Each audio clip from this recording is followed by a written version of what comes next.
Buenas tardes, mi nombre es Juan Carlos Rivas, soy médico psiquiatra y agradezco la invitación a participar en este evento. Me han pedido que hable un poquito sobre lo que es la rehabilitación luego de un trauma craneoencefálico. Este es un tema bien interesante porque implica mitos y leyendas y realidades. Los mitos y leyendas implicaban que hace unos años se pensaba que los pacientes con trauma craneoencefálico eh, o no les pasaba nada, como en el caso del trauma craneoencefálico leve, o todos quedaban comprometidos y que había como un periodo dorado para la rehabilitación de estos pacientes y se pensó siempre que alrededor de los primeros 12 a 24 meses sería como el tiempo óptimo para la rehabilitación de estos pacientes. Realmente la conceptualización ha ido cambiando a tal punto que hay grupos que proponen que la clasificación de trauma craneoencefálico leve debería desaparecer y autores como Rao que establecen o plantean que el trauma craneoencefálico es una lesión para toda la vida. Si miramos el número de hospitalizaciones asociadas y de muertes asociadas al trauma craneoencefálico en este reporte, que tiene que ver en los Estados Unidos entre los años 2016 y 2017, vemos algunas cosas interesantes. Perdón. Primero que el número de hospitalizaciones ha venido en descenso, al igual que el número de muertos. Entonces miramos, bueno, no podría decir aquí que el número de muertes está más o menos similar, pero lo interesante de todo esto es que las poblaciones más comprometidas o que requieren más hospitalizaciones son las poblaciones en edad productiva desde el punto de vista económico. Y las mortalidades mayores se dan en los pacientes ancianos. Perdón. Si miramos por mecanismo del trauma y por género, vamos a ver que hay algunas diferencias. Entonces miramos cómo en las caídas no intencionales, ¿sí? Son las que más hospitalizaciones llevan, pero hay que tener en cuenta que la probabilidad de los accidentes o de los traumas craneoencefálicos asociados a los accidentes de tránsito en Estados Unidos pues son menores de lo que uno podría esperar en Colombia. Entonces, esta situación, aunque nos pone de presente una realidad, pues no es completamente la realidad nuestra, porque de hecho, por ejemplo, los asaltos, los accidentes automovilísticos, pues en nuestros medios son mucho mayores. Lo interesante de esto es ver cómo las mujeres, tanto en donde mayor prevalencia se encuentra, que es en las caídas no intencionales, son menos frecuentes en las mujeres que en los hombres, ¿cierto? Tanto en el 2016 como en el 2017. Esto pues aplica entonces nuevamente para los Estados Unidos, donde la mayor parte de las causas de trauma craneoencefálico tienen que ver con caídas. Como decía, pues nuestro medio probablemente este que está aquí como el 40.5%, probablemente este sea la realidad de donde la probabilidad de trauma craneoencefálico por accidentes automovilísticos o de moto, de tráfico en general y las lesiones traumáticas durante asalto vayan a ser mayores. Lo interesante es ver cómo al estipular diferentes causas, probablemente vamos a mirar cómo la severidad del trauma y las secuelas van a ser diferentes.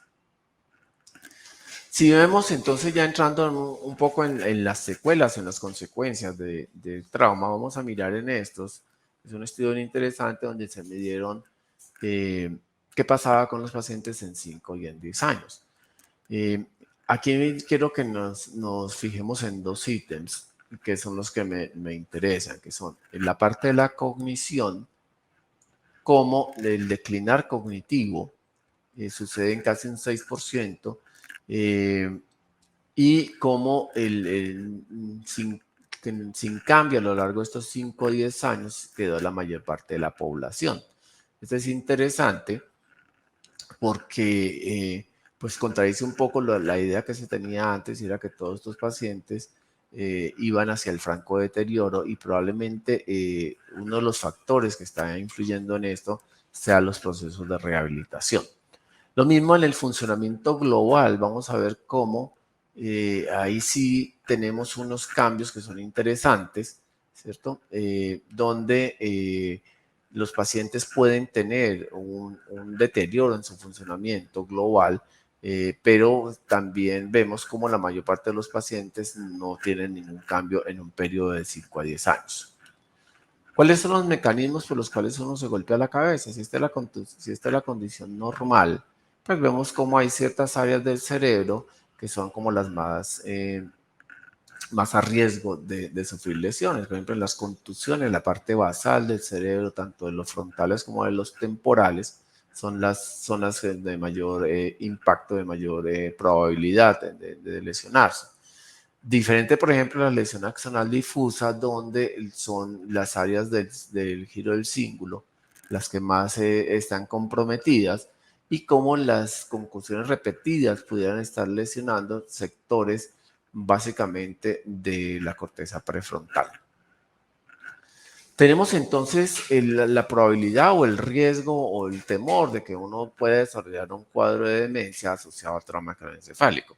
Esto pues tiene mucho que ver con los estudios de los últimos 20 años que tienen que ver con los traumas repetidos, que arranca con la demencia pugilística y luego viene con toda esta historia de los jugadores de fútbol americano que desarrollan demencia por el trauma. Pero entonces ahí hay un poco como de duda al respecto de, primero, cuál es el tipo de trauma, si es un trauma leve, un trauma severo, si es un trauma contuso, si es un trauma abierto, un trauma cerrado, si es un trauma único o son varios traumas. Y entonces pudiera pensarse o que el trauma per se va a llevar a cuadros demenciales y tenemos que mirar qué tipo de demencia son, o si hubiese algunos otros factores adicionales al trauma que llevaran al paciente con a la demencia. Pero además tendríamos que pensar que los pacientes con demencia tienen mayor riesgo de sufrir traumas, básicamente por caídas no intencionales. Entonces tendríamos que pensar en si los golpes repetidos pudieran ocasionar o no estar relacionados con alguna sintomatología, como la depresión o como los trastornos neurocognitivos. Podríamos tener la probabilidad de que sean fenómenos que suceden de manera simultánea, podrían ser fenómenos que suceden al mismo tiempo, pero no relacionados entre sí, o pudiera ser que la presencia de síntomas depresivos o de trastornos cognitivos pusieran a los pacientes a mayor riesgo de sufrir un trauma craneoencefálico. Tenemos entonces un conjunto de probabilidades y lo que nos interesa ver es qué hacer con estos pacientes y si los procesos de rehabilitación cognitiva son eficientes o no en el manejo de las secuelas del trauma craneoencefálico. Estas son un resumen del estudio que publicó el Lancet en diciembre del año pasado sobre la prevalencia global de algunas enfermedades. Yo saqué solamente el de los desórdenes neuropsiquiátricos y básicamente con trauma craneoencefálico y los años de vida perdida o cuál es el peso que tiene la enfermedad sobre la probabilidad de tener algún tipo de deterioro o de disabilidad cognitiva.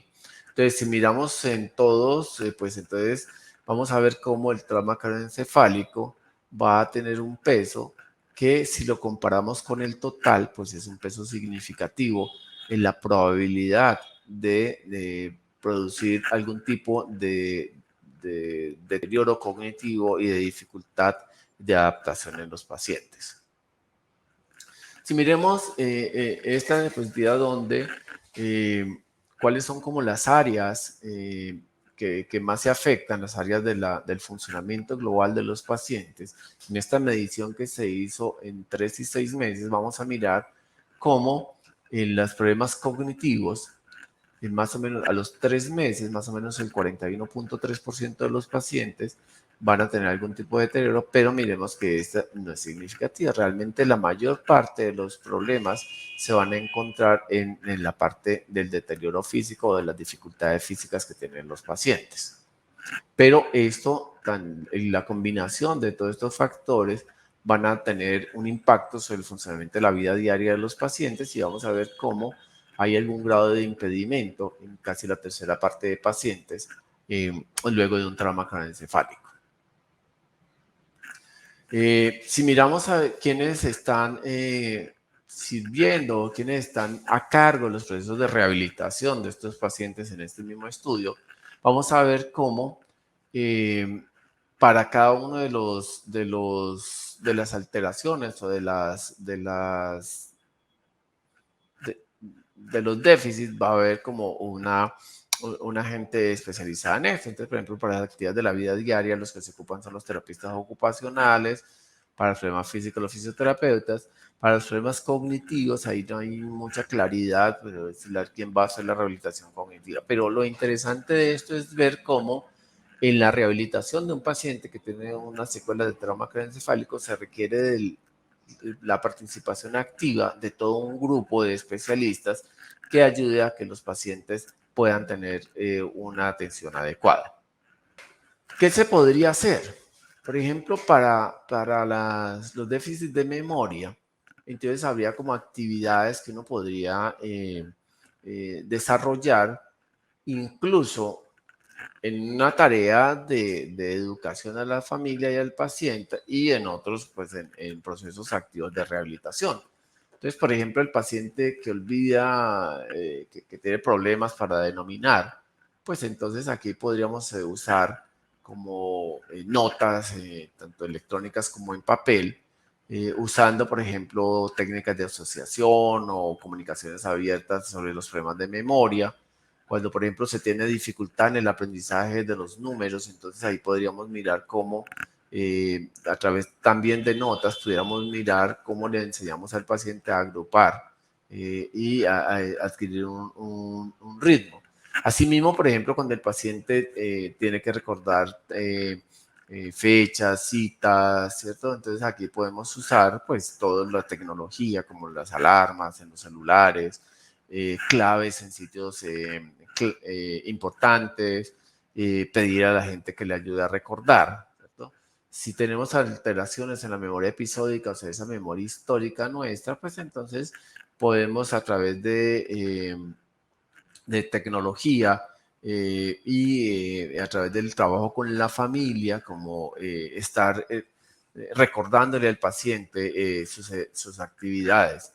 Los problemas ya que tienen que ver con la adquisición de nuevos aprendizajes, entonces ahí tenemos que mirar cómo los tiempos de aprendizaje son más lentos y entonces hay que llevar al paciente lentamente a que se adquiera las habilidades nuevas. Este es como un plan de reentrenamiento cognitivo y entonces donde podemos mirar diferentes tareas y pues la descripción de cada tarea. Por ejemplo, una parte importante del déficit que adquieren estos pacientes tiene que ver con la memoria de trabajo, donde se le puede dar nombres a los pacientes que debe repetirlos hacia adelante y hacia atrás, ¿cierto? Y cada vez se le va haciendo más compleja la tarea, ¿cierto? Por ejemplo, para la memoria visual, por ejemplo, se le puede decir, darle objetos de uso diario, de uso común, se lo expone y luego se le pide a él que rearregle los objetos tal y como estaban anteriormente. Es decir, este es como cómo podríamos hacer algún tipo de intervención en estos pacientes. ¿Sí?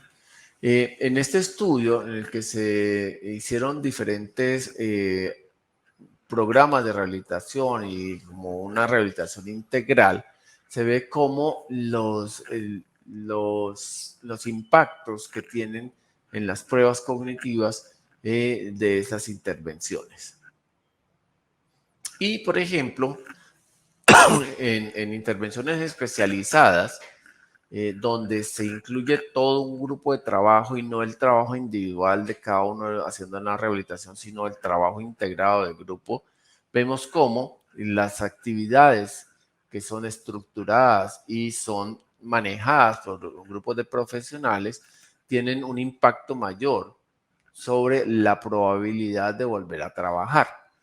Si lo hacemos una rehabilitación como la que estamos acostumbrados, donde cada uno tiene como una acción, el psicólogo tiene una acción, el terapista ocupacional otra, y no se logran integrar, vemos como la probabilidad de retornar al trabajo es menor que en intervenciones estructuradas. Asimismo, en esta vemos cómo el nivel laboral de los pacientes antes y después del trauma, vemos cómo con las intervenciones estructuradas tener la probabilidad mayor de volver a retornar a su trabajo previo, o sea, volver a tener el nivel preinjuria. Finalmente, entonces, se plantea cómo tendríamos que enfocarnos como en ítems específicos y cómo tendríamos que integrar la rehabilitación del paciente con trauma craneoencefálico en un modelo que nos permita rehabilitar todas las esferas de déficit para que el paciente tenga la mayor probabilidad de volver a su nivel previo. Entonces, tenemos la probabilidad de mejorar no solamente el funcionamiento de la vida diaria, sino también mejorar la parte cognitiva y la parte de ajuste emocional postraumática, con lo cual tendríamos como diferentes modalidades de intervención que han demostrado ser exitosas. En resumen, ¿qué podríamos decir? Podemos decir, uno, que no, la probabilidad de tener algún tipo de alteración o de deterioro postraumático existe, no con la proporción que se pensaba antes. Probablemente ahora veamos pacientes más comprometidos porque la sobrevida de los pacientes con trauma moderado y severo ha aumentado, pero sin embargo esa visión pesimista de un periodo dorado de solamente 12 a 24 meses para establecer los programas de rehabilitación no es tan realista en este momento y vemos cómo los pacientes a largo plazo pudieran tener algún tipo de mejoría.